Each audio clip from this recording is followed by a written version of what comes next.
Elle fut l'une des premières femmes à occuper un poste de maire en Afghanistan. À 26 ans, Zarifa Ghaffari était la plus jeune afghane à occuper cette fonction.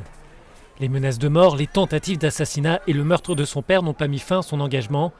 Mais après la prise du pouvoir en août dernier par les talibans, elle a dû fuir le pays.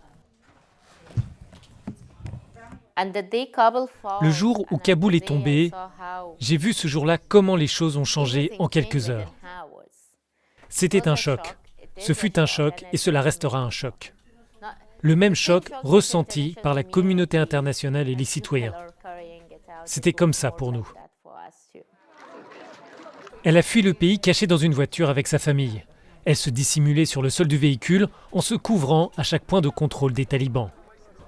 Une fois hors d'Afghanistan, elle a pu rejoindre l'Allemagne. J'ai essayé de convaincre ma famille de me laisser aller là-bas. J'ai essayé de trouver une solution pour ne pas partir, mais je devais partir.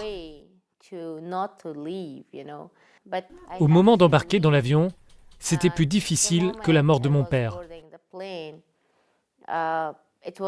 Lorsque je suis monté dans l'avion, j'ai laissé tous les membres de ma famille, une très grande famille, ma nation, l'Afghanistan.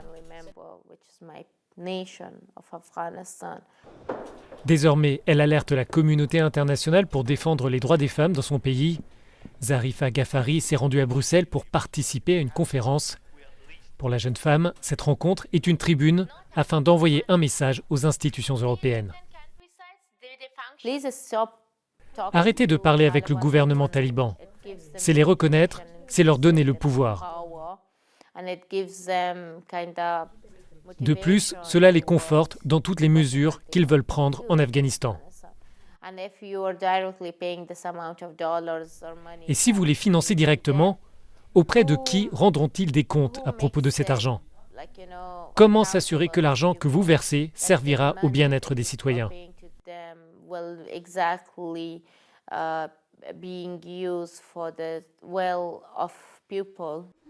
Le rêve de Zarifa Ghaffari est de pouvoir retourner un jour en Afghanistan. D'ici là, elle compte poursuivre son combat pour les droits des femmes.